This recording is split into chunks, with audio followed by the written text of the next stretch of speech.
मी आपल्यासाठी वाचत आहे. मार्क 11:1. ते यरुशलेमजवळ जैतुनाच्या डोंगरापाशी बेतफेगे व बेथानीजवळ येऊन पोहोचले तेव्हा त्याने आपल्या शिष्यांपैकी दोघांस पाठवताना असे सांगितले की, समोरच्या गावात जा.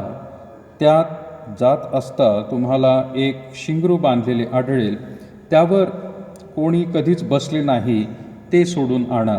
आणि तुम्ही असे का करता असे जर कोणी तुम्हाला विचारले तर असे सांगा की प्रभूला याची गरज आहे आणि तो लगेचच ते इकडे पाठवेल. तेव्हा ते निघाले आणि रस्त्यावर दाराशी बाहेर बांधलेले एक शिंगरू त्यांना आढळले, ते त्यांनी सोडवले. तेव्हा ते उभे असलेल्या लोकांपैकी काही जण त्यांना म्हणू लागले, शिंगरू सोडून तुम्ही काय करता? येशूने सांगितल्याप्रमाणे त्यांनी त्यांना उत्तर दिले. तेव्हा त्यांनी त्यांना जाऊ दिले.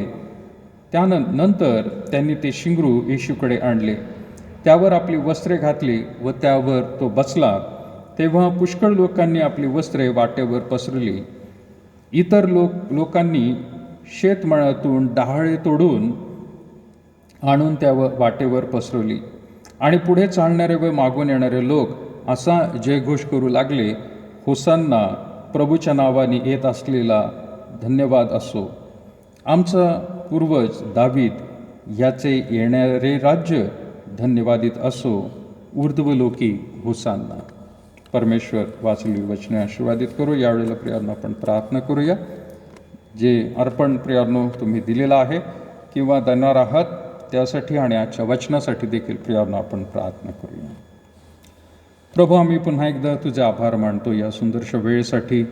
तुझ्या कृपेत आणि दयेमध्ये वचनाची प्रभू परमेश्वरा पुन्हा एकदा भाकर आमच्या सर्वांसाठी तू दिलेली असताना आज या प्रभू परमेश्वरा जावळ्याच्या रविवारी आम्ही आठवण करत आहोत की खरोखर प्रभू तू यरुशलेममध्ये कशा प्रकारे जयोत्सवाने प्रवेश केलेला आहे. तूच नाही तर प्रभू परमेश्वरा संपूर्ण रीतीने सृष्टी खरोखर त्यावेळेला प्रभू परमेश्वर आनंदित झाली असेल, कारण प्रभू संपूर्ण सृष्टीचा प्रभू परमेश्वर जो शाप खरोखर तू काढून टाकणार होता. मनुष्यासाठी, प्रत्येक आत्म्यासाठी प्रभू आपला प्राण वधस्तंभावरती देण्यासाठी तू यरुशलेममध्ये प्रवेश केलेला आहे. आणि म्हणून या सर्व गोष्टी आठवण करत असताना तू राजांचा राजा आहे, प्रभूंचा प्रभू आहे, असं आज देखील प्रभू आम्ही आमच्या अंतःकरणामध्ये प्रभू यावेळेला म्हणत आहोत. ये प्रभू परमेश्वरा, प्रियजनांनी जो शास्त्रभाग वाचलेला आहे तो सर्वांसाठी तू आशीर्वादित कर. त्याचप्रमाणे गीत गात असताना ज्यांनी आपलं अर्पण दशांश बाजूला काढून ठेवलेले आहेत, उपकार स्तुती बाजूला ठेवलेली आहे, प्रभू ते देखील आशीर्वादित कर. ज्या भंडारातून दिलेलं आहे ते देखील आशीर्वादित कर आणि ज्यामध्ये येणार आहे ते देखील बापा तुझ्या गौरवासाठी आशीर्वादित कर. आम्ही पुन्हा एकदा सर्वजण तुझ्या अधीन आणि स्वाधीन होतो. तू आमचा चालक, मालक, मार्गदर्शक हो. या भक्तीला प्रभू तुझ्या गौरव हातात देत येशूच्या नावात मागत आहोत म्हणून तो ऐक बापा.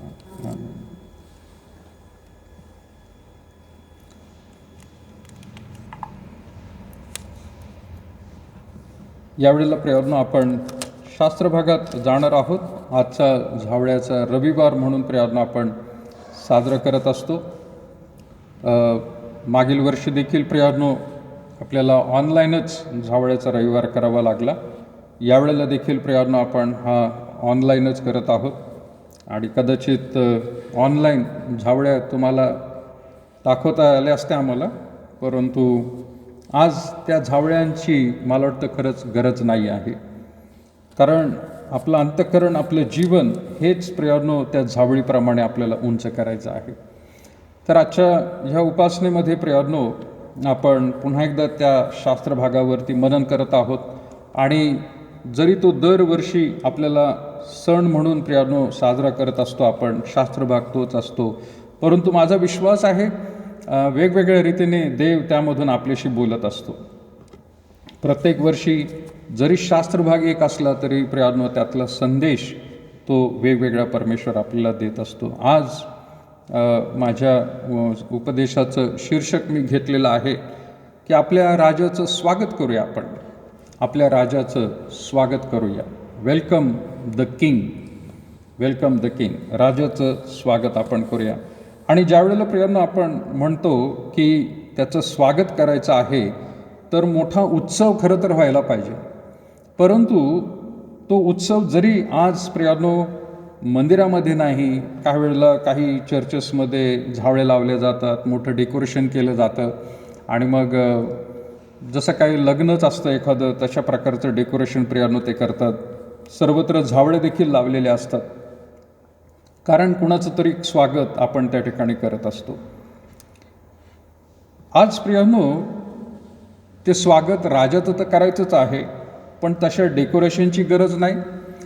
ज्यावेळेला प्रभू येशू ख्रिस्त खरंच यरुशलेममध्ये प्रवेश करत होता, लोकांनी जसं त्यावेळेला प्रियांनो वेगवेगळ्या रीतीने त्या काळचं 2021 सालापूर्वीचं जे डेकोरेशन होतं प्रियांनो, त्याची पण आज गरज नाही आहे किंवा आज करू शकत नाही, कोविडमुळंच असं नाही. परंतु तो राजा आहे हा जरी सन्मान आपण ठेवला किंवा मान जर आपण केला, तर अंतःकरणामध्ये प्रियांनो त्या डेकोरेशनच्या पेक्षाही जास्त सन्मान परमेश्वराला खरं तर तो आवडणार आहे. आणि म्हणून ज्यावेळेला आपण हा शास्त्रभाग वाचतो की यरुशलेममध्ये प्रभू येशू ख्रिस्ताने जयोत्सवाने प्रवेश केलेला आहे, तर त्या भागामध्ये त्याने मुद्दामून ज्या ज्या गोष्टी करायला सांगितलेल्या आहेत त्या तर त्याच्या शिष्यांनी केलेल्याच आहेत. वारंवार आपण त्याविषयी ऐकतच असतो. आणि हे एवढंच नाही, तर तो राजा आहे म्हणून किंवा राजाचं स्वागत होणार आहे याची भविष्यवाणी देखील प्रियांनो आपल्या सगळ्यांना माहीत आहे की जकर्याचं पुस्तक आणि प्रियांनो त्याचं 9वा अध्याय, जकर्या 9 अध्याय आणि 9 पासून मी तुमच्यासाठी वाचत आहे. जकर्याचं पुस्तक याचा 9 अध्याय आणि 9 पासून प्रियांनो भविष्यवाणी आपल्यासाठी प्रियांनो परमेश्वराने आधीच करून ठेवलेली होती. त्यामध्ये असं म्हटलेलं आहे, जकर्याचं पुस्तक याचा 9वा अध्याय आणि 9 पासून मी तुमच्यासाठी वाचत आहे 12 वचनापर्यंत. तिथं जकर्या म्हणत आहे की सियोन कन्ये जोराने आनंदाचा गजर कर, यरुशलेम कन्ये गजर कर, पहा तुझा राजा तुझ्याकडे येत आहे. तो न्यायी व यशस्वी आहे, तो लीन आहे गाढवावर, गाढवीच्या पिल्लावर म्हणजे शिंगरावर बसून येत आहे. सियोन कन्ये गजर कर म्हणत आहे. गजर म्हणजे प्रियांनो फार मोठा जयघोष आहे, तो ओरडणं आहे. नुसतंच काहीतरी ओरडणं नाही, परंतु त्याच्या नावाने जयघोष करणं, त्याला धन्यवाद देणं, त्याचे आभार मानणं आणि त्याचा स्वीकार करणं. म्हणजे आज ज्या प्रकारे प्रियांनो खरं तर वेगवेगळ्या रीतीने एका देशाचे राष्ट्रपती किंवा पंतप्रधान दुसऱ्या देशामध्ये जातात, त्या दुसऱ्या देशामध्ये गेल्यानंतर प्रियांनो त्यांचं स्वागत होत असतं. आणि मग जे सैनिक असतात त्यांच्याकडून प्रियांनो त्यांचं स्वागत होत असतं, लोकांकडून स्वागत होत असतं. सैनिकांकडून ज्या वेळेला म्हणतात की गार्ड ऑफ ऑनर म्हणून दिला जातो. गार्ड ऑफ ऑनर म्हणजे काय, तर ते सल्यूट परेडसाठी तो उभे राहतात, सल्यूट देतात आणि मग वेगवेगळ्या रीतीने काही ठिकाणी प्रियांनो तोफांची सलामीसुद्धा त्या ठिकाणी दिली जात असते, जर तो मोठा व्यक्ती तसा असेल तर. आणि तो एक जयघोष आहे. प्रत्येक देशाचं, प्रत्येक राष्ट्राचं प्रियांनो वेगवेगळ्या रीतीने पाहुण्यांचं स्वागत करण्याची पद्धत असते. इथं प्रियांनो प्रभू येशू ख्रिस्ताचं स्वागत आपण बघत आहोत, परंतु त्याची भविष्यवाणी आधीच करून ठेवलेली आहे. जकर्याच्या पुस्तकामध्ये प्रियांनो ते लिहून ठेवलेलं आहे. आणि म्हणून जकर्या तिथं म्हणत आहे की सियोन कन्ये म्हणजे काय, इस्रायलचे लोक सगळे, यरुशलेममधले लोक सगळे, इस्रायलमधले लोक, यहुदी लोक यांनी सियोन कन्ये म्हटलेलं आहे त्यांना. आणि म्हणत आहे जोराने आनंदाचा गजर कर. गजर करणं, गजर करणं म्हणजे काय प्रियांनो, थाळी वाजवणं नाही आहे.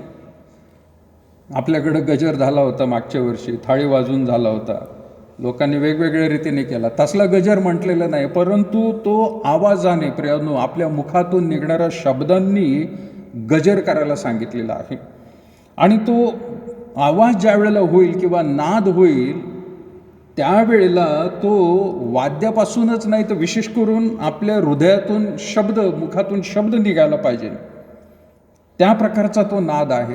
म्हणजे राजाचं स्वागत आहे तिथं.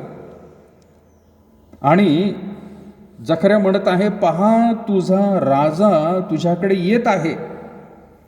तुझा संदेष्टा येत आहे म्हटलेलं नाही, तुझा सेवक येत आहे म्हटलेलं नाही आहे, परंतु तो म्हणत आहे तुझा राजा तुझ्याकडे येत आहे. आता राजा येत आहे, पण तो राजा कसा आहे त्याच्याबद्दलही त्याने सांगितले. तो न्यायी व यशस्वी आहे, तो लीन आहे, तो न्यायी आहे, तो राजा आहे. तर मग त्याचा रुबाब काहीतरी फार मोठा असायला पाहिजे, काही लोकांना वाटतं. न्याय राजा आहे म्हटल्यावरती रुबाबदार दिसला पाहिजे, त्याचा आवाजसुद्धा भरदस्त असला पाहिजे, त्याची शरीरयष्टी फार चांगली असायला पाहिजे. अशा गोष्टींचं वर्णन तिथं तो सांगत नाही आहे, परंतु त्याच्या उलट म्हणत आहे, राजा तुझ्याकडे येत आहे, तो न्यायी आहे. न्यायी आहे काय? तो कोणावरती अन्याय करणारा नाही आहे, तो सगळ्यांचा सरळ रीतीने न्याय करणारा आहे. व तो यशस्वी आहे. यशस्वी म्हणजे काय? त्याने त्याचं या भूतलावरती येऊन कार्य जे करायला पाहिजे होतं ते संपूर्ण रीतीने त्याने ते पार पाडलेलं आहे. आपल्याला माहिती आहे प्रियनो की आज झावळ्याचा रविवार आपण म्हणत आहोत, परंतु पुढच्या रविवारी आपण पुनरुत्थान म्हणून साजरं करणार आहोत. म्हणजे येत्या 4 दिवसातच प्रभू येशू ख्रिस्ताला आता वधस्तंभावरती जायचं आहे. परंतु त्याआधी या झावळ्याच्या रविवारच्या आधी संपूर्ण रीतीने प्रियानो फक्त 1 आठवडा बाकी आहे. 3.5 वर्षापर्यंत ह्या जावळ्याच्या रविवारच्या आधी 3.5 वर्षापर्यंत प्रभू येशू ख्रिस्ताला जे कार्य करायचं होतं, जे परमेश्वराने ज्या उद्देशाने त्याला मानवच रूप धारण करून पाठवलं होतं ते त्याने पूर्ण केलेलं आहे प्रियानो. त्यामध्ये कुठल्या प्रकारचं कोणतं तरी कार्य कमी पडलेलं आहे, राहिलेलं आहे असं प्रियानो कधी पाहायला मिळणार नाही. परंतु आता तो राजा होण्याच्या लायकीचा आहे. संपूर्ण रीतीने तो परमेश्वराचा आता गौरव राजा म्हणून करणार आहे. तो लीनतेने आलेला आहे, त्याने कुणावरती अन्याय केलेला नाही आणि तो यशस्वी तेवढ्यासाठी म्हटलेला आहे. आणि म्हणून ज्या वेळेला शुभवर्तनामध्ये प्रियनो आपण वाचतो की त्याने अमुक अमुक एखाद्या मनुष्याच्या जीवनामध्ये चमत्कार केला आणि कधी कधी त्या ठिकाणी लिहिलेलं आहे की हे कोणास सांगू नका. तो कोणास सांगू नका का म्हणत होता? तो काय घाबरत होता का? हो, घाबरत होता. कुठल्या गोष्टीसाठी? तो या गोष्टीसाठी घाबरत होता की आता जर लोकांना समजलं की मी मसीहा म्हणून आलेलो आहे किंवा मी देवाचा पुत्र म्हणून आहे तर त्यांना ते आवडणार नाही. कारण यहुदी रीतिरिवाजाप्रमाणे कोणीही स्वतःला देवाचं पुत्र म्हणून घेत असेल तर त्याला ताबडतोब धरून दगडमार करून त्याला मारून टाकतात. ते मोठा अपराध होता. आणि तसं जर झालं असतं तर प्रभू येशू ख्रिस्ताला जे कार्य करायचं होतं, ज्या गोष्टी सांगायच्या होत्या, जे देवबापाचा निरोप त्याला द्यायचा होता माणसांना, ते सांगता आला नसतं. आणि म्हणून तो दरवेळेला त्यांना सांगत होता सुरुवातीच्या काळामध्ये की कोणालाही सांगू नका, कोणालाही सांगू नका, गुप्त राहू द्या, कारण माझी अजून वेळ यायची आहे. मग त्यावेळेला लोकांना समजणार आहे. आणि आता या जावळ्याच्या रविवारपर्यंत मागील 3.5 वर्षापर्यंत त्याने जे कार्य केलेलं आहे ते बरोबर केलेलं आहे, न्यायी आहे म्हटलेले, तो यशस्वी झालेला आहे, त्याचा उद्देश सफळ झालेला आहे. आणि आता तो लीन आहे म्हटलेला आहे, लीन झालेला आहे. कसं लीन झालेला आहे? तर गाढवावर आणि गाढवीच्या पिलावर म्हणजे शिंगरावर बसून तो येत आहे. किती लीन झालेला आहे प्रियानो. आता राजा म्हटलंय तर लोकांना असं वाटायला पाहिजे, राजा म्हटलं तर त्याने घोडेस्वार असायला पाहिजे, त्याच्याकडे रथ असला पाहिजे, त्याच्याकडे स्वार असला पाहिजे, एक मोठी कदाचित तलवार असली पाहिजे, डोक्यावरती मुकुट असला पाहिजे. प्रियानो, ते सर्व जगिक चित्र झालं राजाचं. पण हा जो राजा आहे, हा राजा सगळ्या जगातल्या लोकांपेक्षा वेगळा आहे. आणि म्हणूनच वेगळा आहे प्रियानो, कारण तो राजा जरी म्हटला गेलेला आहे परंतु त्या राजासारखं, जगातल्या लोकांच्या राजासारखं नाही आहे. मी बायबल स्टडी घेत असताना किंवा ज्यावेळेला आपण म्हणतो की परमेश्वराने नियम लावून दिलेले आहेत, तर प्रियानो, परमेश्वराने अशा काही गोष्टी सुरुवातीला राजाच्या संदर्भामध्ये सुद्धा सांगण्यात आलेल्या आहेत की ज्यावेळेला नियमशास्त्र लिहिण्यात आलं त्यावेळेला परमेश्वराने हे सांगून ठेवलं होतं मोशेला सुद्धा, की जर तुमच्यापैकी उद्या तुम्ही एखादा राजा निवडाल तर त्या राजाने सुद्धा कसं राहायला पाहिजे. आणि परमेश्वराने सांगितलं आहे त्या ठिकाणी की तुम्ही जर तुमच्यापैकी राजा निवडाल तर त्या राजाने आपल्यासाठी जास्त घोडे जमा करायचे नाहीत. एवढंच नाही, जर तुम्ही काढलं अनुवादाचं पुस्तक याचा 17वा अध्याय, तर राजा संदर्भामध्ये त्याने काय म्हटलेलं आहे.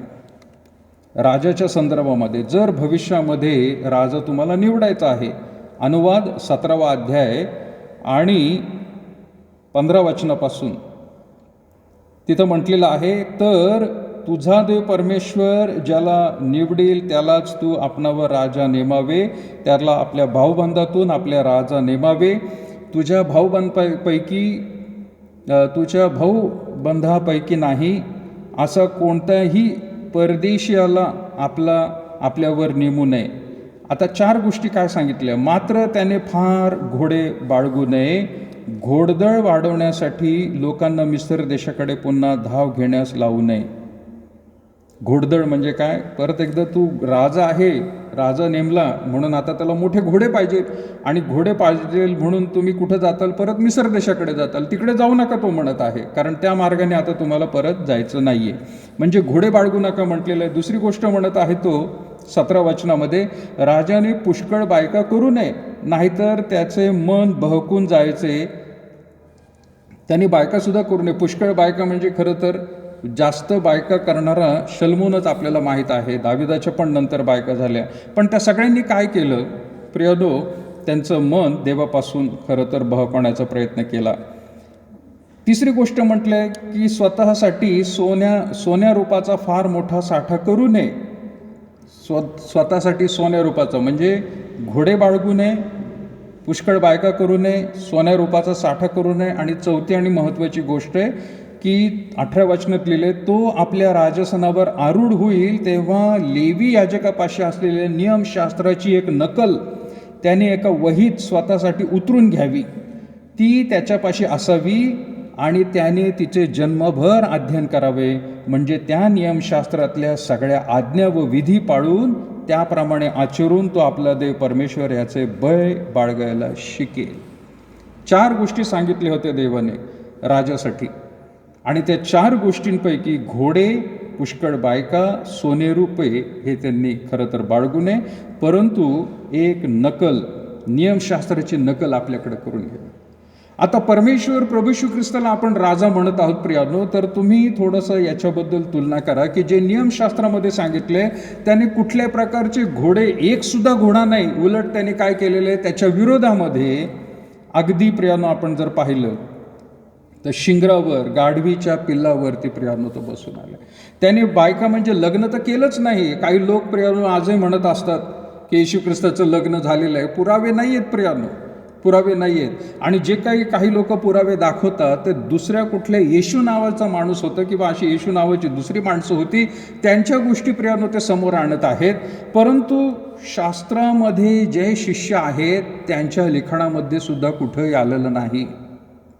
म्हणजे घोडे तर नव्हतेच त्याच्याकडे, त्याचं लग्नसुद्धा झालेलं नव्हतं. तिसरं, सोने रूप त्याने स्वतःसाठी कधीच साठवलेलं नाही आहे. तो राजा आहे परंतु प्रियानो, म्हणजे विचार करा, राजा होण्याची देवाचा दृष्टिकोन कोणता आहे. जगातला दृष्टिकोन वेगळा आहे प्रियानो, जगातला राजा वेगळा आहे. आणि आपला देखील राजा होसांना आपण म्हणत आहोत, प्रभूच्या नावाने येणारा धन्यवादित असो, तो वेगळाच असला पाहिजे प्रियानो. आणि तो वेगळा नसता तर प्रियानो कदाचित बाकीच्या राजांसारखा गणला गेला असता, परंतु बाकीच्या राजांसारखा तो नव्हता. इवन इस्रायल लोकांच्या राजासारखा सुद्धा तो नव्हता, म्हणून अतिउच्च नाव प्रियानो परमेश्वराने खरं तर त्याला दिलेलं आहे. आणि चौथी गोष्ट, नियमशास्त्राची नकल, ही तर त्याच्या नकल त्याच्या जवळ ठेवण्याची गरज नाही. त्याला प्रियानो त्याच्या मुखामध्ये, त्याच्या जीवनामध्ये ती ठासून भरलेली होती. आणि म्हणून ज्यावेळेला त्याची भविष्यवाणी आपण म्हणून ऐकतो त्यावेळेला म्हटलेले, सियोन कन्ये जोराने आनंदाचा गजर कर, यरूशलेम कन्ये गजर कर, पहा तुझा राजा तुझ्याकडे येतो, तो न्यायी, यशस्वी व लीन आहे. इतका लीन आहे की गाढवावर, गाढवीच्या पिल्लावर म्हणजे शिंगरावर बसून येत आहे. प्रियानो, ज्यावेळेला आपण मार्क शुभवर्तमान वाचतो तर तिथं काय म्हटलेलं आहे, 11वा अध्याय जो शास्त्रभाग आपण वाचला, प्रभू श्री ख्रिस्त जेव्हा 2 शिष्यांना पाठवतो तिथं म्हणतो तो दुसऱ्या वचनामध्ये, समोरच्या गावात जात, त्यात जाताच तुम्हाला एक शिंगरू बांधलेले आढळेल, त्याच्यावर कोणी कधी बसले नाही, ते सोडून आणा. एक शिंगरू बांधलेले आढळेल, त्याच्यावर कोणी कधी बसले नाही. गाढव नाही आहे प्रियानो, गाढवीचं पिल्लू आहे, शिंगरू त्याला म्हटलेलं आहे, आणि त्याच्यावर कधीच कोणी बसलेलं नाही. म्हणजे हा राजा घोडदळ तर ठेवतच नाही, त्याचं लग्नसुद्धा केलेलं नाही त्याने सोनंसुद्धा आपल्यासाठी काही साठवलं नाही, किंवा त्याच्याकडे नाणेसुद्धा खरं तर काही सापडत नव्हते. परंतु प्रियानो, त्याची नम्रता, लीनता बघा की असं पण एक शिंगरू असं वापरलं त्याने की ज्याच्यावर कधी कोणी बसलेलं नाही. राजा कुठल्याही घोड्यावरती प्रियानो जर बसायचा असेल तर तो घोडा चांगला ट्रेन केला पाहिजे, त्याला चांगलं प्रियानो प्रशिक्षण दिलेलं पाहिजे, त्याने कधी उधळून जाऊ नये म्हणून प्रियानो खूप काळजी घेतली जात असते. कारण त्याच्यावरती घोडा मुळात जर बघितला तर तो जंगली प्राणी आहे प्रियानो, त्याला रानामध्ये तो सापडणार आहे. त्याला जर माणसाळायचा असेल किंवा माणसाला जर त्याचा उपयोग करून घ्यायचा असेल तर त्या घोड्याला खूप ट्रेनिंग द्यावं लागतं. परमेश्वराने, प्रभू श्री ख्रिस्ताने तशा ट्रेनिंग दिलेल्या घोड्याचं तर नाहीच, गाढवाचं सुद्धा नाही, पण शिंगरूचा उपयोग प्रियानो त्यांनी केलेला आहे, ज्याच्यावर कोणी कधीच बसलेलं नाही. विशेषतः काय आहे प्रियानो आपल्या देवाची, आपल्या देवाचं वैशिष्ट्य प्रियानो, किंवा वेगळा म्हणून कसा तो राजा आहे, तर हे गुण तुम्ही प्रियानो खरं तर सांगू शकता त्याच्यामध्ये. आणि म्हणून त्याने शोधताना सुद्धा सांगितलेलं आहे, आणि त्याची भविष्यवाणी देखील प्रियानो तशीच झालेली आहे की तो गाढवावर, गाढवीच्या पिल्लावर म्हणजे शिंगरावर बसून येत आहे. अगदी सरळ रीतीने प्रियानो ही भविष्यवाणी इथं आपल्याला पाहायला मिळत आहे. नंतर 10व्या वचनामध्ये म्हटले, एफ्राईमेतले रथ, यरूशलेमेतले घोडे मी नष्ट करीन. घोडे नव्हते असं नाही, घोडे आवडत नाही असं नाही, पण सगळे देव म्हणत आहे मी ते नष्ट करीन. युद्धधनुष्य तोडून टाकण्यात येईल. तो राष्ट्रांबरोबर शांतीच्या गोष्टी बोलेल, राष्ट्रांबरोबर शांतीच्या गोष्टी बोलेल. तो युद्धाच्या गोष्टी बोलणार नाही. तो युद्ध करायला आलेला नाही आहे प्रियानो, तो मुळातच लोकांचं तारण व्हावं, राष्ट्रांचं तारण व्हावं, देशांचं तारण व्हावं, समाजाचं तारण व्हावं, प्रत्येक कुटुंबाचं तारण व्हावं, प्रत्येक व्यक्तीचं तारण व्हावं प्रियानो, म्हणून या जगात आलेला आहे. आणि त्याचं तारण होण्यासाठी तो शांतीच्या गोष्टी प्रियानो बोलत असतो. सुंदर रीतीने प्रियानो शांतीच्या गोष्टी परमेश्वराने पवित्र शास्त्रामधून तुम्हाला आणि मला दिलेल्या आहेत. कालच्या दिवशी प्रियानो मी एक लहानसं मीटिंग अटेंड केली झूमवरती. ते म्हणजे आपलं नॅझरीन संस्थेचं प्रियानो एक हॉस्पिटल आहे, रेनॉल्ड हॉस्पिटल म्हणून वाशिम या ठिकाणी. त्याची सुरुवात, त्याची घडण कशी झाली त्याबद्दल प्रियानो डॉक्टर स्पायकर नावाची एक मोठी अमेरिकेतली सगळ्यात मोठी प्रियानो पहिला क्रमांक काढलेला डॉक्टर म्हणून प्रियानो नावाजलेली ती मिशनरी म्हणून या भारतात आली. त्या काळामध्ये 1900 प्रियानो मला वाटतं 30 का 35 सालामधली ती गोष्ट सांगत होते. आणि ज्या वेळेला ते हॉस्पिटल वाशिम या ठिकाणी ती आली, अमेरिकेत टॉपर डॉक्टर म्हणून तिचं नाव, पण धुळीमध्ये प्रियानो काम करण्यासाठी ती आली. आणि वाशिममध्ये त्यावेळेला ते सांगत होते हिंदू मुस्लिम यांचा झगडा चालला होता, दंगल चालली होती, आणि त्यातलं एक प्रतिष्ठित मुसलमान व्यक्ती मारला गेला होता वाशिममध्ये. सगळीकडे घरं जाळली होती, जाळपोळ चालू होती, पण तरी देखील डॉक्टर स्पायकर नावाची ही स्त्री जी आहे ती त्या मुसलमान माणसाच्या घरी, त्या माणसाची जी विधवा आहे आणि कुटुंब आहे त्यांना भेटण्यासाठी त्या जळत्या घरांच्या रस्त्यामधून प्रियांनो ती गेली आणि तिने त्या बाईचं सांत्वन, कुटुंबाचं सांत्वन केलेलं आहे. तिने परवा केली नाही काय चाललंय समाजामध्ये, काय चाललंय बाहेर. खरं तर जाळपोळ, लोक तिला धरून सुद्धा मारतील म्हणून. शांतीच्या गोष्टी, हिंदू मुसलमान यांच्यामध्ये मोठं दंगल त्यावेळेला झाली, परंतु ही मात्र ख्रिस्ती बाई एक डॉक्टर म्हणून त्या कुटुंबाचं सांत्वन करण्यासाठी गेली. शांतीच्या गोष्टी करणारा आहे तो. जे ख्रिस्ताने दिलेलं आहे ते त्याच्या प्रियांनो शिष्यांमध्ये नक्कीच यायला पाहिजे, दिसलं पाहिजे. आणि म्हणून तिथं म्हटलेलं आहे की युद्ध धनुष्य तोडून टाकण्यात येतील, कारण तो राष्ट्रांबरोबर शांतीच्या गोष्टी बोलेल. त्याचे अधिपती प्रत्येक समुद्रावर व फरात नदीपासून तो पृथ्वीच्या दिगंतापर्यंत चालेल. त्याचे आधिपत्य पृथ्वीवरती सर्वत्र दिगंतापर्यंत चालणार आहे. आणि आज देखील प्रियांनो प्रभू येशू ख्रिस्त किंवा शांतीच्या गोष्टी, आज आपलं प्रियांनो ख्रिस्ती लोकांचं रंगाचं जर प्रतीक म्हटलं तर कुठला तरी भडक रंग नाही आहे, तर शांतीचं प्रतीक पांढरा रंग प्रियांनो धरला जातो. आपण कुठलाही दुसरा रंग नाही, पण पांढऱ्या रंगाकडे प्रियांनो आपण बघत असतो, कारण पांढरा रंग आपल्याला ख्रिस्ती लोकांना पण दिलेला आहे. आणि पांढरा रंग म्हणजे शांतीच्या गोष्टी आहेत. दोन युद्ध ज्या वेळेला होतात त्यावेळेला प्रियांनो जर एखाद्या देशाचा पराजय होत असेल तर त्याचे सैनिक त्यांच्या बंदुकांना पांढऱ्या रंगाचा झेंडा लावून ते फडकवत राहतात आणि ते काय सांगतात, शांती म्हणजे समर्पण आम्ही करत आहोत, आम्ही समर्पण करत आहोत, आम्ही हरलो. प्रभू येशू ख्रिस्त हरलो म्हणून नाही सांगत आहे पांढऱ्या रंगाचा, परंतु तो शांतीच्या गोष्टी अपेक्षित करत आहे. तो मुद्दामून प्रियांनो कोणाशी युद्ध नाहीच सांगत आहे, परंतु युद्ध होण्याआधी देखील प्रियांनो तो सलोख्याच्या गोष्टी करायला सांगत आहे.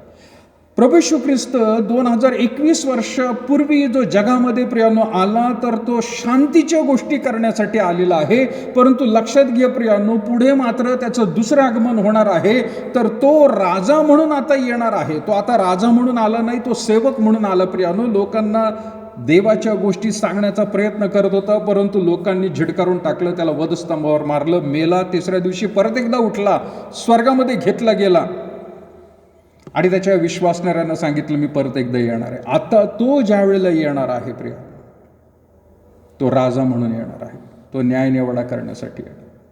आणि म्हणून जर आपण प्रगटीकरणाचं पुस्तक मगाशी जर काढलं प्रियांनो, 19वा अध्याय, प्रगटीकरण याचा 19वा अध्याय आणि 11 वचनामध्ये काय म्हटलंय प्रियांनो, तिथं प्रगटीकरणाचं पुस्तक 19वा अध्याय आणि 11 वचनापासून म्हटलंय, नंतर मी स्वर्ग उघडलेला पाहिला, तो पहा एक पांढरा घोडा व विश्वसनीय व सत्य असा म्हटलेला एक स्वार त्याच्यावर बसलेला मला दिसला.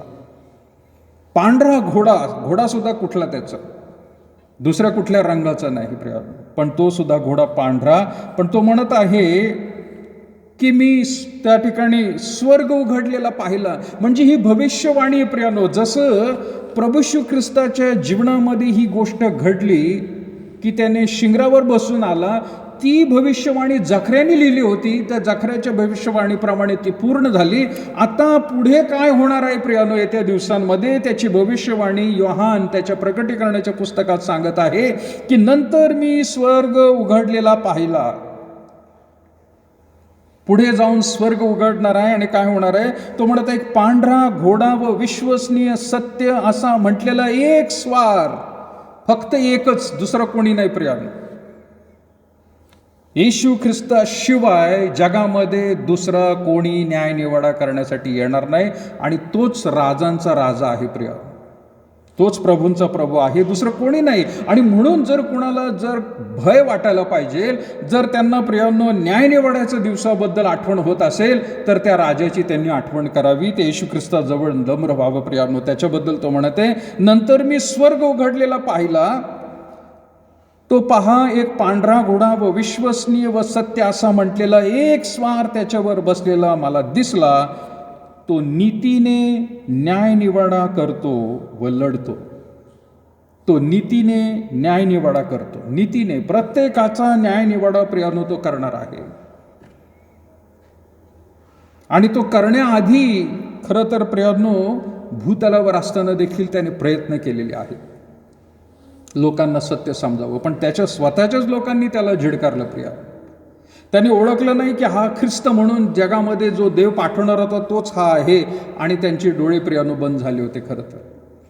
पण इथं काय म्हटलेलं, तो लढतो. 12 वचन, त्याचे डोळे अग्नीच्या ज्वालासारखे आहेत व त्याच्या डोक्यावर पुष्कळ मुकुट आहेत. त्याचे डोळे. आता प्रियानो मानवाचं रूप धारण करून भूतलावरती आला होता त्यावेळेला प्रियानो संपूर्ण शरीर त्याचं तसं होतं मानवासारखंच. पण आता मात्र तो येणार आहे तर तो म्हणत आहे त्याचे डोळे अग्नीच्या ज्वालासारखे आहेत. ते सर्व काही प्रियानो भस्म करून टाकेल. पुढं तो म्हटलेला आहे त्याच्या डोक्यावरती पुष्कळ मुकुट आहेत. त्याच्यावर एक नाव लिहिलेलं आहे, ते त्याच्या वाचून कोणालाही कळत नाही. एकच नाव आहे, ते समजण्याच्या पलीकडे आहे प्रियानो. थोडक्यात कोणालाच कळणार नाही असा तो प्रभू आहे. आणि त्याच्याबद्दल काय म्हटलंय, रक्तात बुचकळलेले वस्त्रे त्याने अंगावर घेतले होते आणि देवाचा शब्द हे नाव त्याला देण्यात आले होते. देवाचा शब्द. कोण आहे तो घोड्यावर, पांढऱ्या घोड्यावर बसून त्याच्या डोळ्यामधून अग्नी निघत आहे आणि वस्त्र जे आहेत त्यांनी रक्तामध्ये बुचकळलेले आहेत, म्हणजे स्वतःचं रक्त त्याने सांडलं प्रियानो संपूर्ण. अशा रीतीचा हा परमेश्वराचा पुत्र प्रभू येशू ख्रिस्त जगामध्ये येत आहे त्यावेळची ही प्रसंग सांगत आहे आणि तो देवाचा शब्द आहे. आता देवाचा शब्द म्हणताना प्रियानो आपल्याला माहिती उत्पत्तीच्या पुस्तकामध्ये त्याने सर्व काही घडवलं, पण प्रत्येक गोष्ट घडवत असताना तो बोलला आणि ते घडलं म्हटलेलं आहे प्रियानो. तो बोलला आणि ते घडलं. आणि योहानाच्या पुस्तकामध्ये, योहानाच्या शुभवर्तनमध्ये प्रियानो आपण चांगल्या रीतीने वाचतो, प्रारंभी काय होता, शब्द होता आणि प्रारंभी शब्द होता, शब्द देवासह होता आणि शब्द कोण होता, तो देव होता. शब्द देव होता. काही लोक म्हणतात येशू ख्रिस्त हा देव नाही, घडवलेला मानव आहे, आदमाच्या आधी घडवलेला आहे. त्या मूर्ख लोकांनी हे नीट वाचलेलं नाहीये. परमेश्वराचं वचन नीट वाचत नाहीये ते, कारण ते खोटे शिक्षक आहेत प्रियानो.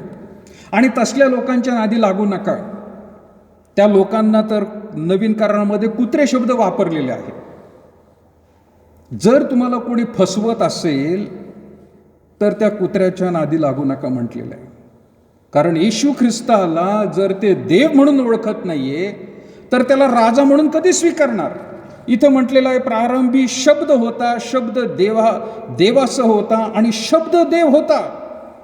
शब्द देव होता, तोच प्रारंभी देवासह होता. सर्व काही त्याच्याद्वारे झाले आणि जे काही झाले ते त्याच्या वाचून झाले नाही.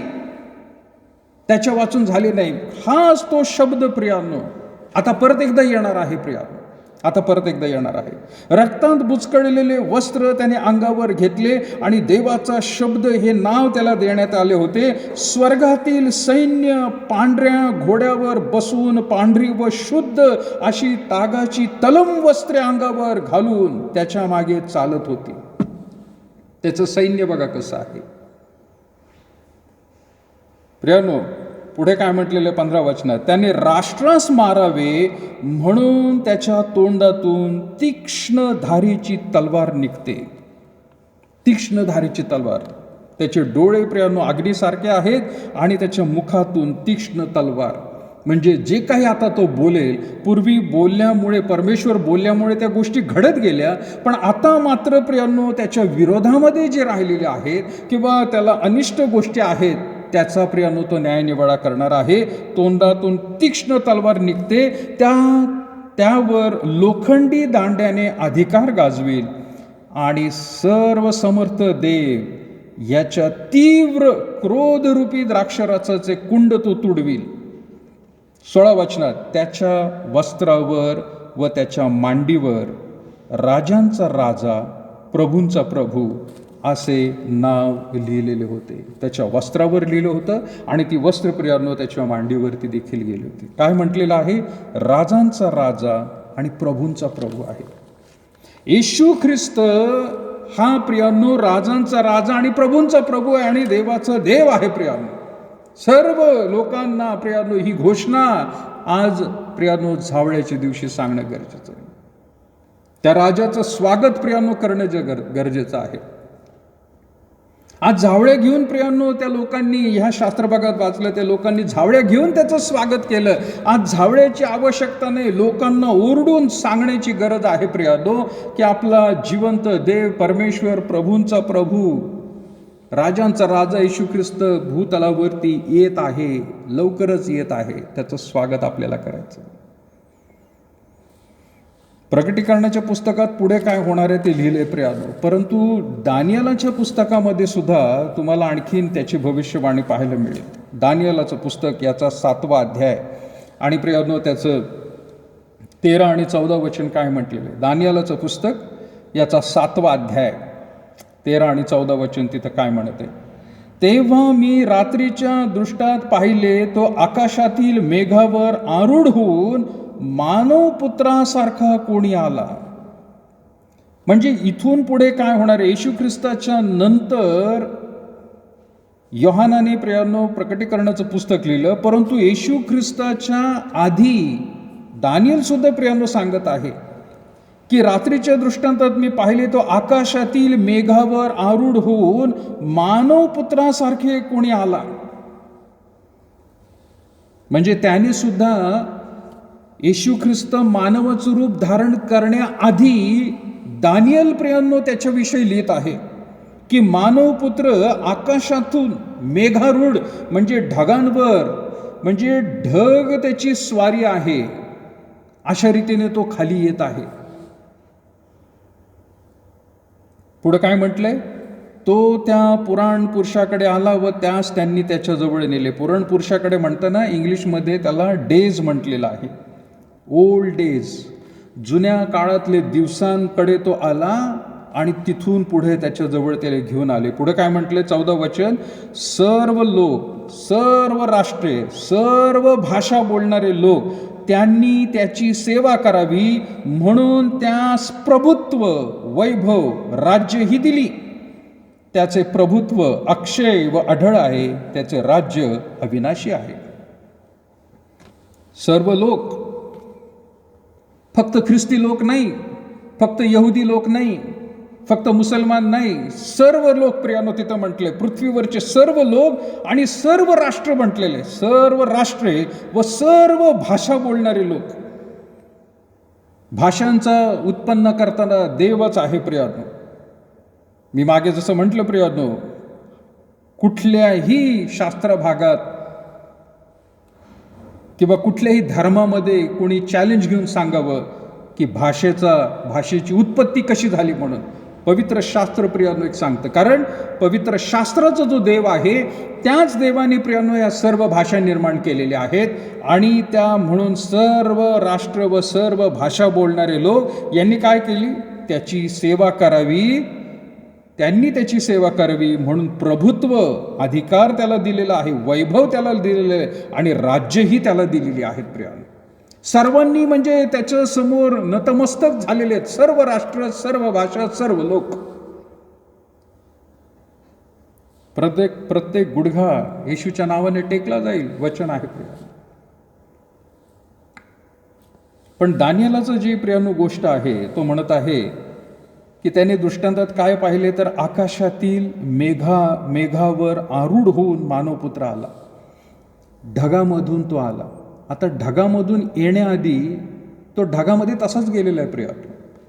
प्रकटीकरणाच्या पुस्तकामध्ये आपण पाहतो, पहिला अध्याय, ज्यावेळेला येशू ख्रिस्ताला मारण्यात आलं वधस्तंभावर, उत्तम शुक्रवारी तो मेला आणि त्यानंतर प्रियांनो 3ऱ्या दिवशी तो पुन्हा एकदा उठला. 40 दिवस लोकांना प्रियांनो त्याने 40 दिवस लोकांना दर्शन देत राहिला आणि नंतर तो तिथं म्हटलेला आहे प्रेषितांची कृत्य पहिला अध्याय आणि त्याचं 9 वचनामध्ये म्हटलंय, असे सांगितल्यावर काय सांगितलं त्याने की पवित्र आत्मा तुम्हावर येईल, तेव्हा तुम्हाला सामर्थ्य प्राप्त होईल आणि यरूशलेमेत, सर्व यहुद्यात, शमरोनात व पृथ्वीच्या शेवटापर्यंत तुम्ही माझे साक्षी व्हाल. असे सांगितल्यावर त्यांच्या डोळ्या देखत तो वर घेतला गेला आणि मेघाने त्याला त्यांच्या दृष्टीआड केले. तो जात असता आकाशाकडे निरखून पाहत होते, तेव्हा पहा, शुभ्र वस्त्र परिधान केलेले 2 पुरुष त्यांच्याजवळ उभे राहिले. ते म्हणाले, अहो गालिलकरांनो, तुम्ही आकाशाकडे का पाहत उभे राहिलात? हा जो येशू तुम्हापासून वर आकाशात घेतला गेला आहे, तोच तुम्ही त्याला जसे आकाशात जाताना पाहिले तसाच येईल. ढगामध्ये तो प्रियांनो अदृश्य होस्तोवर सगळे लोक गालिलमधून प्रियांनो त्याच्याकडे भर दिवसा पाहत होते, रात्रीच्या वेळेला नाही. संध्याकाळचा तारा दिसतो तसं नाही प्रियांनो घडलं, ते भर दिवसा ते झालेलं आहे. आणि देवदूत येऊन त्यांना सांगत आहे, जसा तो वर गेला तसाच तो खाली येणार आहे. आणि प्रियांनो, इथं दानिएलाच्या पुस्तकात म्हटलंय की मी रात्री दृष्टांत पाहिला, तो आकाशातील मेघावर आरूढ होऊन मानवपुत्र कोणी आला. परत येण्याची चिन्ह आहेत प्रियांनो. अशा राजाचं स्वागत, अशा राजाच्या नावाने प्रियांनो होसान्ना होसान्ना ते लोक करत होते. पण खेदाची गोष्ट अशी की याच लोकांनी पुढे प्रियांनो 4 दिवसातच त्याला वधस्तंभावर खेळा म्हणून सांगितलं. ज्या वेळेला प्रियांनो ही गोष्ट वाचतो आपण, पुढे जाऊन बाकीचे लोक त्याला म्हणत आहेत, शास्त्री पुरुषी, शिष्यांना गप्प राहायला सांगा. त्यावेळेला तो काय म्हणाला, आता जर हे गप्प बसले तर धोंडे ओरडतील. आणि कधी कधी विचार येतो प्रियांनो, होसांना ओरडणाऱ्या लोकांच्या समुदायामध्ये आपण न राहता धोंडे झालेले परवडले प्रियांनो. कारण होसांना ओरडणारे लोकच थोड्या दिवसामध्ये त्यांना प्रियांनो ते म्हणत आहेत याला वधस्तंभावरती खेळा. त्याच्यापेक्षा धोंडे झालेले बरे प्रियांनो, कारण त्या धोंड्यांमधून मग आवाज नंतर निघणार आहे. आज तुम्ही आणि मी प्रियांनो कदाचित धोंडे म्हणून पडलेलो असू काही वर्षांपासून, ख्रिस्ती या नावाने प्रियांनो आपण आपल्यावरती लिहून घेतला असेल, पण आज ओरडण्याची गरज आहे प्रियांनो. धोंडे ओरडतील, झावळ्या घेऊन नाही प्रियांनो. कधी कधी वाटतं झावळ्या घेऊन नाही, कदाचित काही महिन्यांपासून वर्षांपासून आपण पडीक असू, पण आता शेवटच्या काळामध्ये प्रियांनो कदाचित ते धोंडे तरी ओरडायला लागतील. म्हणून त्या धोंड्यांमध्ये आपली गणना करूया का? धोंडे प्रियांनो वेदीसाठी रचले जात असतात. हा एवढा मोठा आपला देव, ज्याच्याबद्दल त्याच्या जन्माच्या आधी भविष्यवाणी लिहिलेली आहे, ती पूर्णतः त्याच्या जीवनामध्ये झाली. आणि त्याच्या जीवनामध्ये ते सर्व काही घडल्यानंतर जे आता होणार आहे, म्हणजे येत्या काही वर्षात दिवसात होईल प्रियांनो, कदाचित आज सुद्धा होऊ शकतं, त्याच्याबद्दल सुद्धा प्रियांनो याच पवित्र शास्त्रामध्ये सांगून ठेवलेलं आहे. तर आपण कशा रीतीने प्रियांनो खरंच झावळ्याचा रविवार साजरा करत आहोत? कशा रीतीने खरंच त्या देवबापाला, त्या परमेश्वराला, आपल्या जिवंत राजांचा राजा, प्रभूंचा प्रभू, त्याचं स्वागत आपण खरंच कसं करत आहोत प्रियांनो? जर तो आज या वेळेला प्रियांनो आला तर त्याचं स्वागत करायला आपण तयार आहोत का? त्याच्याकडे अधिकार दिलेला आहे प्रियांनो. सर्व पापांची क्षमा करण्याचा अधिकार त्याच्याकडे आहे. शब्बाताचा प्रियांनो त्याला प्रभू म्हटलेला आहे. आणि प्रियांनो त्याच रीतीने तो गौरवाच्या रूपाने येणार आहे. मत्तेकृत शुभवर्तमान 16वा अध्याय 27 वचन काय म्हटले प्रियांनो? मत्ते याचा 16वा अध्याय, मी बाकीची वचनं प्रियांनो नाही काढणार, परंतु मत्ते 16 आणि 27 वचनामध्ये तिथं म्हटलेलं आहे, मनुष्याचा पुत्र आपल्या पित्याच्या गौरवाशी आपल्या देवदूतांसह येईल, त्यावेळी तो प्रत्येकाला ज्याच्या त्याच्या कृत्याप्रमाणे फळ देईल. 28 वचन, मी तुम्हास खचित सांगतो, येथे उभे असलेल्यांमध्ये काही असे आहेत की ते मनुष्याच्या पुत्राला त्याच्या राज्यात येताना पाहतील, तोपर्यंत त्यांना मरणाचा अनुभव येणारच नाही. 2 गोष्टी प्रियांनो तो सांगत आहे.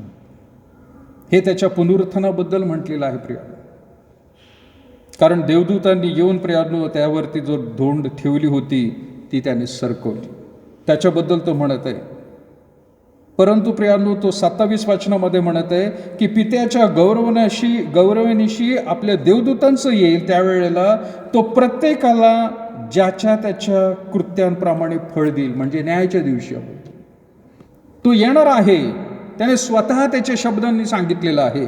देवदूतांसह तो येणार आहे. मगाशी पण आपण वाचलं प्रियांनो, पांढऱ्या शुभ्र घोड्यावरती, रक्ताळलेल्या बुचकाळलेल्या वस्त्रांनी प्रियांनो घातलेले, डोळ्यामध्ये अग्नी आहे, जिभेला प्रियांनो तलवारीसारखा आहे, आणि त्याच्यावर लिहिले राजांचा राजा, प्रभूंचा प्रभू, असं म्हणून तो येणार आहे. आणि काय करणार आहे? ज्याच्या त्याच्या कृत्यांप्रमाणे त्याला तो फळ देणार आहे. आज त्याचं स्वागत प्रियांनो आपण कसं करणार आहोत? मी मगाशी म्हटलं प्रियांनो, झावळ्यांची आवश्यकता आज नाही आहे. त्यावेळेला प्रियांनो झावळ्यांची आवश्यकता होती. आजही लोक झावळ्या घेऊन प्रियांनो चर्चमध्ये जाण्याचा प्रयत्न करतात. ती झावळी घरी नेऊन ठेवतात आणि गुरुवारच्या दिवशी राखेचा गुरुवार म्हणून त्यांनी सुरू केलेला आहे, तिथं तो जाऊन प्रियांनो जाळत बसतात. कुठेही बायबलमध्ये ह्या गोष्टी दिलेल्या नाही आहेत प्रियांनो. बायबलमध्ये या गोष्टी अशा काही दिल्या, बायबलमध्ये ज्या गोष्टी दिलेल्या आहेत त्याकडे प्रियांनो आपलं दुर्लक्ष होत चाललेलं आहे. आणि सैतान त्याचं काम करत आहे की वचनापासून आपली दृष्टी हलवायची. नको तेच करायला लावायचं, जे करायला सांगितलं ते नाही करायचं. जे आदमाच्या आणि हवेच्या जीवनामध्ये सैतानाने केलं तेच प्रियांनो आज सैतान परमेश्वराच्या लोकांना त्याच्या वचनाबद्दल प्रियांनो करत आहे. राखेचा बुधवार म्हणून कुठं काही दिलेलं नाही, त्यांनी राख कुठं डोक्याला लावली नाही, अंगाला फासली नाही त्यांनी. पण आपल्या ख्रिस्ती लोकांनी राखेचा बुधवार म्हणून सगळीकडे काय सुरू केलेलं आहे? आपली नाही आहे ती प्रियांनो, कॅथलिक लोकांच्या गोष्टी आहेत. पवित्र शास्त्राला आधार नाही आहे प्रियांनो. जे पवित्र शास्त्र सांगत आहे त्याकडे प्रियांनो तुमचं आणि माझं लक्ष लागलं पाहिजे. हा राजांचा राजा, प्रभूंचा प्रभू आहे. हा प्रियांनो सेवा करण्यासाठी नाही, सेवा करायला प्रियांनो आला होता. यापैकी प्रियांनो 2 वचनं आपण वाचूया. मत्तेय शुभवर्तमान 20वा अध्याय आणि त्याचं 28 वचन. राजा आहे पण काय म्हणत आहे प्रियांनो? मत्तेय 20 आणि 28 मध्ये, याप्रमाणे मनुष्याचा पुत्र सेवा करून घ्यावयास नाही, तर सेवा करावयास व पुष्कळांच्या खंडणीसाठी आपला प्राण अर्पण करावयास आलेला आहे. त्याची सेवा करण्यासाठी कोणी आलेलं नाही आहे प्रियांनो. तो स्वतःहून प्रियांनो लोकांची खरं तर सेवा करायला आला होता. पूर्वी 2021 वर्षापूर्वी त्याने कोणाकडून स्वतःचं अंग चेपून घेतलं नाही, दाबून घेतलं नाही. शिष्यांना त्याने काही कुठली कामं सांगितली नाहीत प्रियांनो. त्याने काही कामं सांगितली असतील तर ती देवाच्या राज्याविषयी सांगितली आहे, स्वतःसाठी काही सांगितलं नाही. कोणाकडे त्यांनी पैसे मागितले नाहीत, कोणाकडे त्यांनी अन्न मागितलं नाही प्रियांनो. कोणाकडे त्यांनी सोने रूप मागितलं नाही, कोणाकडे प्रियांनो घोडेस्वार मागितले नाही. उलट एका ठिकाणी प्रियांनो असं लिहिण्यात आलेलं आहे की या भूतलावरती सर्व काही त्याचं उधारीवरच होतं प्रियांनो. उधारीवर म्हणजे काय? तर बोटसुद्धा त्याची स्वतःची नव्हती. पेत्राला त्याने सांगितलं बोटीमध्ये उभा राहायला आणि थोडीशी लांब ढकल, म्हणजे लोकांशी त्याला बोलता येईल. जे काही त्यांनी घेतलं प्रियांनो ते त्याचं स्वतःचं काही नव्हतं. आणि मरताना सुद्धा त्याची स्वतःची कबर नव्हती, ती दुसऱ्याचीच कबर होती प्रियांनो. म्हणजे माणसं जी आज धडपड करतात स्वतःसाठी कमवण्यासाठी, राजा असून त्यांनी प्रियांनो असं केलं नाही. खरं तर त्याला राजा म्हणून सर्व काही त्याच्या चरणाजवळ अर्पण करायला पाहिजे होतं, परंतु तसं त्याने स्वतःहून देखील केलं नाही. उलट लीन आणि नम्र तो झाला, की स्वतःचा प्राण देखील त्याने दिलेला आहे. आणि म्हणून तिथं म्हटलेलं आहे वचन की मनुष्याचा पुत्र सेवा करून घ्यावा नाही, तर सेवा करावयास व पुष्कळांच्या खंडणीसाठी आपला प्राण अर्पण करावयास आला. प्राण देखील देण्यासाठी आला. राजांचा राजा, प्रभूंचा. असं जगामध्ये दुसरं कोणी नाही प्रियांनो. देव माणूस तर नाहीच नाही, देव म्हणून स्वतःला म्हणणारे सुद्धा प्रियांनो असं करू शकत नाहीत आणि केलेलं नाही त्यांनी, आणि कधी जमणारे नाही प्रियांनो त्यांना. हा एवढा मोठा राजा आहे प्रियांनो, लोकांची सेवा करायला आला. आणि शेवटचं वचन लूक 19वा अध्याय आणि 10वं वचन प्रियांनो. या जगामध्ये राजा म्हणून तो आला, पण तो कशासाठी आला प्रियांनो त्याचं कारण सुद्धा आपल्याला माहीत आहे. लूक कृष्णवर्तमान 19 अध्याय आणि त्याचं 10वं वचन काय म्हणत आहे? कारण मनुष्याचा पुत्र हरवलेले शोधावयास व तारावयास आला आहे. मनुष्याचा पुत्र हरवलेले शोधावयास. माणसं आज हरवली आहेत प्रियानो जगामध्ये. जसा एखादा मनुष्य जंगलामध्ये प्रवासाला निघाला आहे पण कुठेतरी जंगलामध्ये हरवलेला आहे. सुखाच्या शोधामध्ये तो निघाला प्रियानो, पण जगिक मोहपाशामध्ये अडकलेला आहे. ज्ञान मिळवण्यासाठी गेलेला आहे, परंतु प्रियानो भलत्याच ज्ञानाने त्याचं डोकं भरलेलं आहे. शांतीच्या शोधामध्ये प्रियानो कोणीच नाही आज. आणि जो कोणी शांतीच्या आणि पावित्र्याच्या शोधामध्ये जो कोणी जाईल, खऱ्या देवाच्या शोधामध्ये जाईल, त्यांना प्रियानो तो प्रगट होणार आहे. कारण तिथं म्हणत आहे, कारण मनुष्याचं पुत्र हरवलेले शोधावयास व तारावयास आलेला आहे. जे हरवलेले लोक आहेत त्यांना परत एकदा शोधण्यासाठी आलेले आहे. कुठं हरवले होते प्रियानो? एदेन बागेपासून हरवले ते प्रियानो लोक. एदेन बागेपासून माणसं हरवतच चाललेली आहेत आणि तो एक एक करून प्रियानो त्या सगळ्यांना शोधत आहे. ज्यांना ज्यांना प्रियानो तो सापडतो त्यांना शांती मिळते, त्यांना खरा आनंद मिळतो. त्यांच्या जीवनामध्ये तो राजा म्हणून प्रियानो त्याला ते स्वीकारतात. आज उत्तर प्रदेशमध्ये प्रियानो नन लोकांचा छळ होत आहे. त्यांच्यावरती धर्म परिवर्तनाचा आरोप लावला जात आहे. काही लोकांना प्रियानो जेलमध्ये टाकलं जात आहे कारण त्यांनी ख्रिस्ती धर्म स्वीकारलेला आहे म्हणून. त्यांच्या मुलाखती घेतल्यानंतर असं समजतं की ते म्हणतात, आम्हाला कोणी पैसे दिले नाही, कुठलं मोहपाश आम्हाला दिलं नाही, आम्हाला जिवंत देव सापडला आणि म्हणून आम्ही त्या देवाच्या मागे लागलेलो आहोत. आमच्यावरती हे खोटे आरोप करत आहेत. आम्हाला खरा जिवंत देव मिळाला आहे, आम्हाला खरी शांती मिळाली आहे, आम्हाला खरं आरोग्य मिळालेलं आहे आणि म्हणून ह्या देवाच्या मागे आम्ही लागलेलो आहोत. प्रियानो, हरवलेले लोक सापडले जात आहेत बरं का. असं नाही की काही लोकच प्रियानो सापडले, जगभर सर्वत्र लोक येशूच्या चरणाजवळ येत आहेत. कारण तो शोधायला आलेला आहे प्रियानो त्या लोकांसाठी. आज हा झावळ्याचा रविवार प्रियानो. झावळ्या नसतील, देवाची स्तुती असो, हरकत नाही, परंतु त्या राजाचा सन्मान त्याच वेळेला आपण खऱ्या अंतःकरणाने करू ज्या वेळेला आपण अंतःकरणातून आणि या पवित्र शास्त्रातून खऱ्या अंतःकरणाने ओळखू हा राजा आहे आणि त्याचा मान करू प्रियांनो, त्याचा सन्मान करू. मान सन्मान कधी करतो? ज्या वेळेला त्याच्या आज्ञेचं पालन आपण करतो. 10 आज्ञेमध्ये प्रियांनो दिलेला आहे, तू आपल्या आईबापाचा मान राख. याचा अर्थ काय? आज्ञेचं पालन करणं गरजेचं आहे. ते जे काही सांगतील तसं करणं गरजेचं. नुसता मान राख म्हणजे फार लांबूनच त्यांना त्या ठिकाणी सलाम द्यायचा असं नाही, किंवा त्यांना फक्त लांब. त्या गोष्टी ज्या करायला सांगितल्या त्या करणं गरजेचं आहे. अगदी तशाच रीतीने देवाला जर आपण राजा म्हणून म्हणत आहोत तर त्याने पवित्र शास्त्रामध्ये कितीतरी गोष्टी सांगितल्यात करायला, त्याच करा प्रियांनो, दुसऱ्या काहीच करू नका. त्यावेळेला तो झावळ्याचा रविवार चांगल्या रीतीने होईल. आपण खरंच म्हणू झावळ्याचा रविवार साजरा झाला बाबा. देवसुद्धा वरून म्हणेल की अरे हो, या लोकांनी माझं खरंच चांगल्या रीतीने राजा म्हणून स्वागत आपल्या अंतःकरणामध्ये केलेलं आहे. त्या लोकांनी प्रियानो, झावळ्यांनी फक्त त्याचं स्वागत केलं, पण अंतःकरणामध्ये प्रियानो त्यांच्या दुसरंच काही होतं. हे थोड्याच दिवसात कळालं आपल्याला. आपल्या जीवनात तसं होऊ नये प्रियानो, आपल्या जीवनामध्ये तसं होऊ नये. आणि म्हणून झावळ्या नसतील तर देव काय नाराज होणार नाही, पण अंतःकरणातून जो मान आणि सन्मान आणि ज्या आज्ञेचं पालन जर आपण करू तर त्या देवाला अधिक आवडणार आहे. तो म्हणेल, अरे खरंच यांनी किती माझा चांगला सन्मान केला, राजा म्हणून आता तो मला खरं तर अंतःकरणात घेत आहे. राजांचा राजा, प्रभूंचा प्रभू. काय आपला हा राजा प्रियानो बघा. कुठल्या राजाबरोबर तुलना करू शकता? कुठल्या राजाचं वैभव म्हणा, कुठल्या राजाची नीती म्हणा, कोणाचीही नीती समोर आणून ठेवा, या राजाबरोबर त्याची तुलना करताच येणार नाही. कोणाचीच तुलना होऊ शकत नाही. आणि म्हणून अशा राजाचं स्वागत आपल्या अंतःकरणामध्ये प्रयत्न करा. कारण ह्याच देवाने, याच प्रभूने प्रियानो तुमच्या आणि माझ्यासाठी वधस्तंभावरती माणसाचं रूप धारण करून वधस्तंभावर आपला प्राण दिला प्रियानो, रक्त सांडलं ते आपण प्रियांनो शुक्रवारी पाहणार आहोत. त्याला उत्तम शुक्रवार म्हणून म्हटलेलं आहे. उत्तम शुक्रवार आहे तो. बॅड फ्रायडे म्हटलेलं नाही, गुड फ्रायडे म्हटलेलं आहे.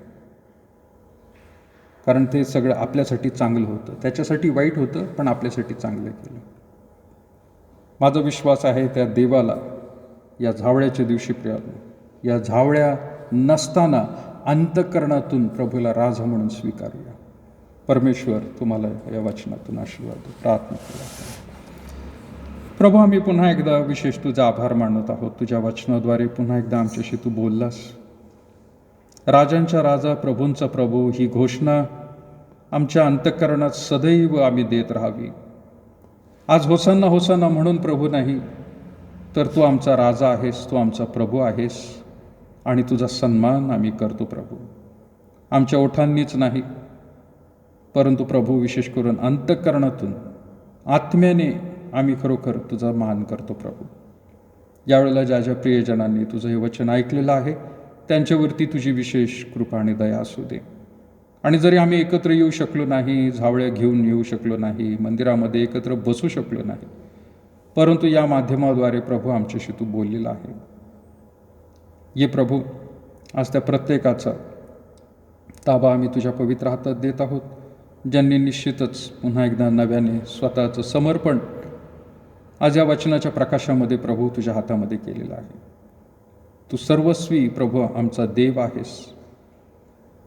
तू सर्वज्ञानी आहेस, सर्वव्यापी आहे आणि सर्वशक्तिमान परमेश्वर आहेस. तुझ्या समान दुसरा कोणी नाही प्रभू. आज हा सन्मान आम्ही सदैव या भूतलावरती आम्ही किती दिवस असू आम्हाला माहीत नाही, परंतु तोपर्यंत प्रभू आम्ही हा सन्मान कायम ठेवावा आणि तो आदर आम्ही कायम करावा म्हणून तू सहाय्य कर. लहानशी प्रार्थना येशूच्या पवित्र गोड नावात मागते म्हणून तो एक प्रभूने शिकवलेली प्रार्थना आपण म्हणूया. हे आमच्या स्वर्गातील बापा, तुझे नाम पवित्र म्हटले जाव. तुझे राज्य जसे स्वर्गात तसे पृथ्वीवर. तुझ्या इच्छेप्रमाणे हो. आमची रोजची भाकर आज आम्हास दे, आणि जसे आमच्या ऋणे हसरून सोडले तसे तू आमचे ऋणे आम्हास सोड. आणि आम्हास परीक्षेत आणू नकोस, तर आम्हास वाईटापासून सोड. कारण की राज्य, सामर्थ्य आणि गौरव ही सर्व काळ तुझीच आहेत. आमेन. आपल्या परमेश्वराचं प्रेम, प्रभू येशू ख्रिस्ताची कृपा आणि पवित्र आत्म्याची सहभागिता आज आणि इथून पुढे सदैव तुम्हा सर्व लहान थोर प्रियजनांबरोबर असो. आमेन. काल आज सर्व काळ येशू सारखा, सर्व बदलती तरी येशू सारखा. धन्य त्याचे नाम, धन्य त्याचे नाम.